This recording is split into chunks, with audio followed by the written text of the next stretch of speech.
Primeiro momento, eu gostaria de agradecer ao nosso Mestre Jesus a oportunidade de estarmos aqui falando um pouquinho mais sobre as inúmeras passagens que ele nos deixou. Hoje a gente vai falar um pouquinho sobre algumas partes do capítulo 10 do Evangelho segundo o Espiritismo, Bem-aventurados os misericordiosos. E basicamente hoje nós vamos falar sobre um tema muito importante, que é a cura do mundo, a cura do nosso mundo. Eu tenho certeza que para muitos de nós tem sido difícil, bastante desafiador, acompanhar as notícias recentes, termos esperança no mundo diante das notícias recentes, muitas vezes levados pelas nossas percepções a respeito das notícias que chegam, a respeito do fato de estarmos todos, de uma forma ou de outra, com a nossa liberdade diminuída.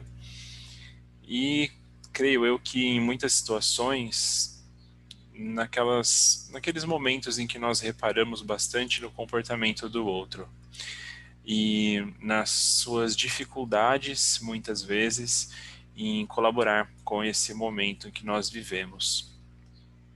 Hoje nós vamos falar um pouquinho sobre essa situação atual do mundo e sobre como que é possível nós nos curarmos aos poucos, rumo a uma cura definitiva dentro dos nossos corações, mesmo diante de um mundo tão complicado, tão difícil. É preciso, antes de tudo, lembrar que o que é nosso realmente nesse mundo é o nosso olhar. São os nossos pensamentos, é a forma como nós encaramos o que vemos ao nosso redor. O mundo em si, ele óbvio é um pouquinho nosso, mas ele não é nosso por inteiro. Então, é muito importante trabalharmos sempre do lado de recalibrarmos as nossas visões, de tornarmos mais suaves e ao mesmo tempo mais atentas às nossas percepções a respeito desse mundo, para que a nossa visão ela siga capaz de perceber as coisas, mas um pouco mais leve na forma como as detecta ao nosso redor. Afinal de contas, quando eu penso no outro, nesse momento atual, mas não só nele, quando eu penso no outro, é, será que às vezes eu estou me colocando no lugar dele? Reformulando a pergunta, o que será que eu pensaria se eu visse alguém fazendo algo que eu faço no meu dia a dia, de forma corriqueira? Porque muitas vezes nós temos as nossas dificuldades, os nossos momentos de aperto, de correria, em que nós precisamos resolver alguma coisa, e isso, dentro ou fora da pandemia, isso nos leva a muitas vezes tomar atitudes que são necessárias e muitas vezes não são as melhores. Nesses momentos é muito importante sentirmos mais a fundo essa questão de que o nosso mundo ele começa em nós. Ele essencialmente ele não pode vir de fora. Essa percepção nos ajuda a entender melhor que aos poucos nós vamos aprendendo, nós vamos nos disciplinando a nos colocarmos no lugar do outro, nós vamos nos disciplinando a pensar como seria se eu estivesse no lugar dele, como seria se ele estivesse no meu lugar, para cada um dos pequenos atos, que são muitos, e que povoam o nosso dia a dia, nessas nossas necessidades, nas nossas dificuldades, nas nossas alegrias, qualquer que seja a situação. Jesus nos lembra muito bem em mais de uma passagem. Uma delas é quando ele pergunta por que nós reparamos na trave, nos olhos do nosso irmão, quando ainda não fomos capazes de retirar o argueiro dos nossos. De onde vem essa nossa facilidade de julgarmos as falhas de caráter, de apontarmos as dificuldades dos irmãos à nossa volta, familiares, amigos, colegas, enfim, temos um olho muito afiado, muito preparado para esse tipo de coisa e muitas vezes cheio de concessões para os nossos próprios comportamentos, para as nossas próprias dificuldades. Da mesma forma, e lembrando aí de uma outra passagem bíblica, Jesus diz, quando na passagem do apedrejamento da mulher adúltera, ele diz: atire-lhe a primeira pedra, aquele que estiver isento de pecado. E esses são lembretes muito importantes para o nosso coração no dia a dia, diante das dificuldades, às vezes psíquicas, às vezes de relacionamento que nós temos no nosso dia a dia, dentro ou fora do trabalho, dentro ou fora da família. É uma lembrança muito valiosa de que, da mesma forma que nós pedimos clemência, nós pedimos perdão, nós nos percebemos muitas vezes com uma dificuldade, cometendo erros diante da vida, nós também precisamos desse perdão. Ao mesmo tempo em que nós pedimos, nós precisamos.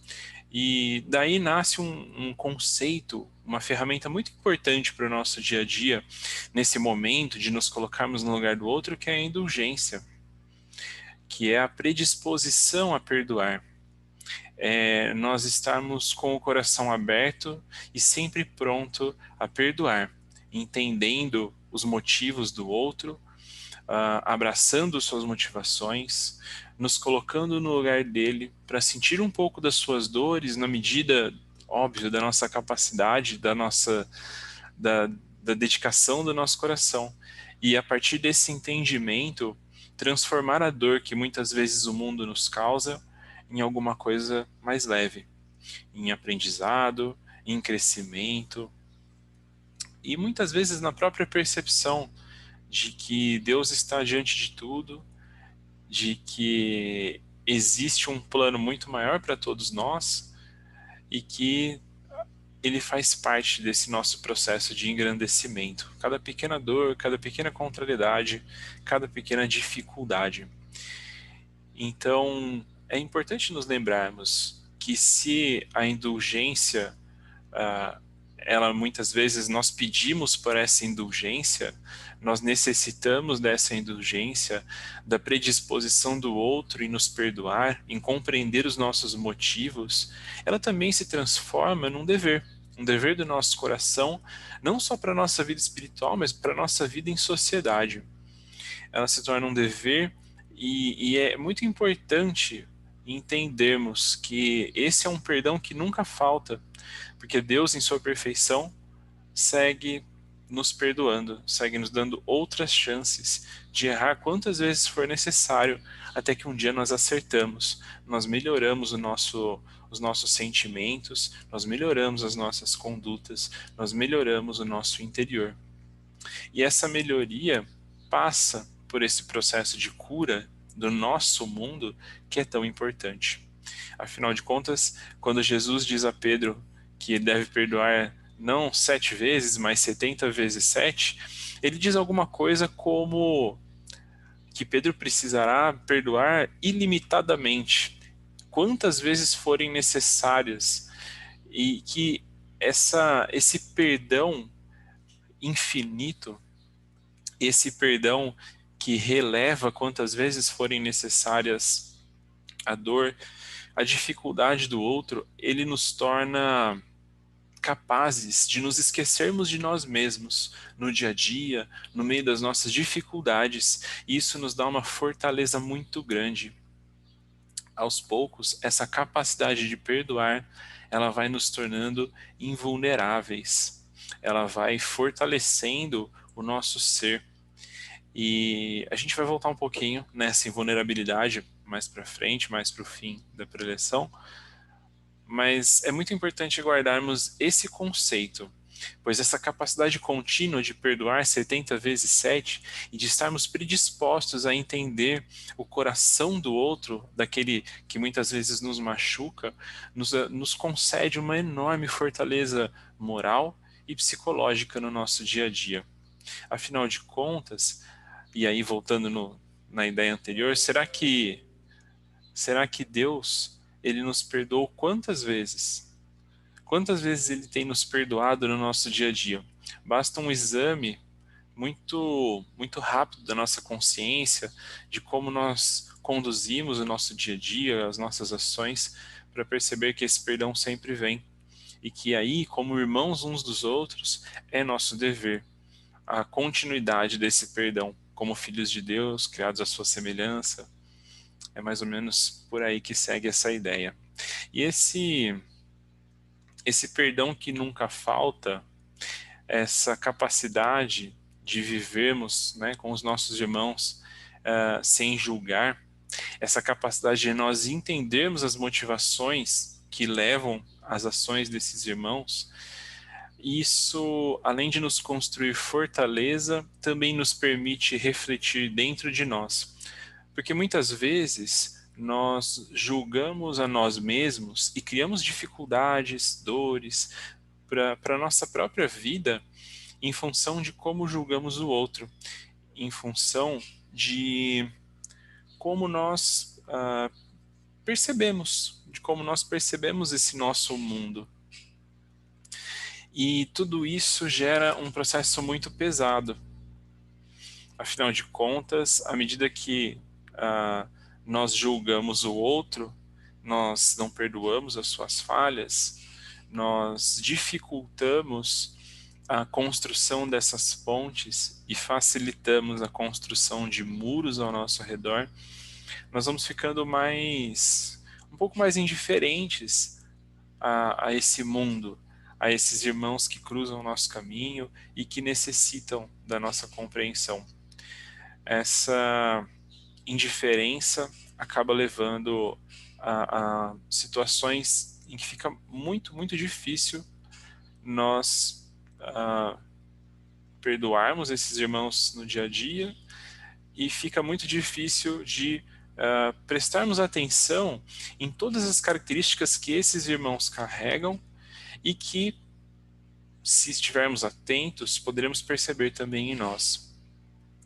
Muitas vezes, alguém que passa pela nossa vida e que nós entendemos como uma pessoa soberba, como uma pessoa arrogante, às vezes como uma pessoa que atrapalha o ambiente de trabalho, que faz muitas piadas, talvez piadas inadequadas, quando nós percebemos aquele irmão que nos traiu, que dificultou de alguma forma a nossa vida, que nos feriu, que roubou alguma coisa que nós acreditávamos que era devido a nós, que devia ser nosso.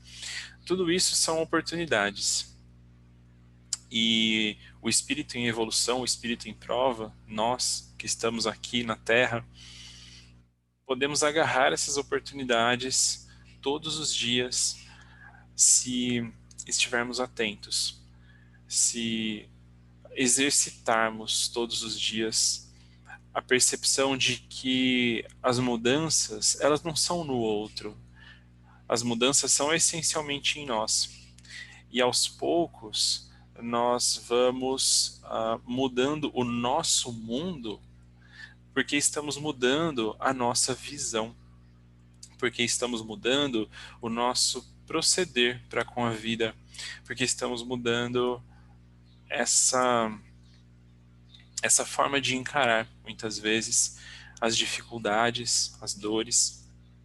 E essa maturidade, ela ajuda muito na nossa caminhada, na medida em que trabalha o nosso ego para que sejamos mais humildes, trabalha às vezes o nosso vitimismo, para entendermos que a vida das pessoas é tão difícil, talvez mais difícil do que a nossa, e vai elevando a nossa capacidade de sermos humildes, a nossa capacidade de agradecermos por tudo que temos, ao invés de repararmos naquilo que não temos, e fortalece então essa nossa trilha rumo a essa leveza a qual eu me referi há algum tempo atrás.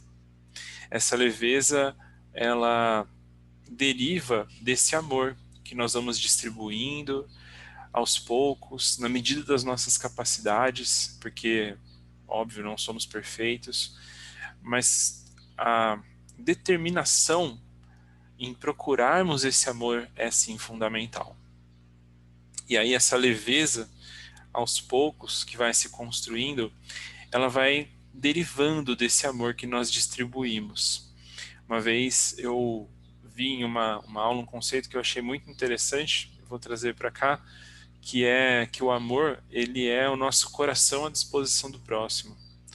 E essa disposição, esse dispor do nosso coração ao próximo, passa muito por isso.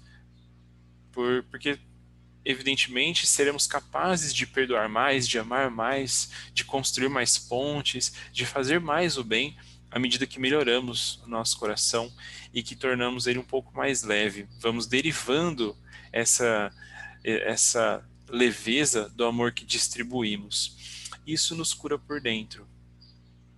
E quando eu digo nos cura por dentro, não é apenas no sentido figurado.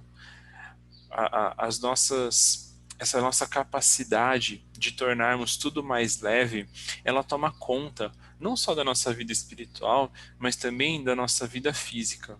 Ela fortalece a nossa mente, o nosso espírito, para que tenhamos vidas com certeza mais saudáveis, mais despojadas de todos os pesos que nós não precisamos carregar. E é uma dádiva, é uma alegria poder perceber isso. Nós vamos nos curando por dentro, nós vamos curando a nossa visão e nós vamos curando assim o nosso mundo. Esse processo em que nós vamos apaziguando, nós vamos colocando bálsamos nas chagas do coração dos nossos irmãos, esse processo permite que nós tornemos mais rápida, mais veloz essa cura do nosso coração. E assim, à medida que nós vamos renovando o nosso olhar e nós vamos nos tornando capazes de sermos cada vez mais fortes diante das intempéries, das dificuldades da vida, pelo bom exercício da nossa vontade sobre nós mesmos, nós vamos facilitando esses processos de cura. Nós vamos nos protegendo dos nossos próprios desequilíbrios, dos nossos inimigos internos, nós vamos aprendendo a lidar com as nossas dificuldades à medida que, como Jesus pede, nós nos tornamos mais severos para com o nosso próprio comportamento e cada vez mais indulgentes para com o comportamento do próximo, porque o próximo sabe de si. Ele sabe de si. E isso está dentro da consciência dele. Da mesma forma que o que nós sabemos de nós está dentro da nossa consciência. E aí nós tornamos essa caminhada mais leve e vamos renovando o nosso olhar de dentro para fora. Para finalizar essa preleção, eu gostaria de fazer uma leitura, peço licença, de um trecho da oração de São Francisco que ressoa profundamente com essa percepção no trecho no qual ele diz: Ó Mestre, fazei que eu procure mais consolar que ser consolado, compreender que ser compreendido, amar que ser amado, pois é dando que se recebe, é perdoando que se é perdoado, e é morrendo que se vive para a vida eterna. Que nós tenhamos uma semana abençoada e que possamos carregar essas palavras no nosso coração ao longo dela, nos lembrando sempre do quanto nós podemos curar a nós mesmos, ao nosso olhar e ao nosso mundo, fazendo esse bem do perdão, do alto amor, do alto aperfeiçoamento por nós mesmos. Que o Mestre Jesus esteja conosco em mais essa semana e que assim seja. Muito obrigado a todos.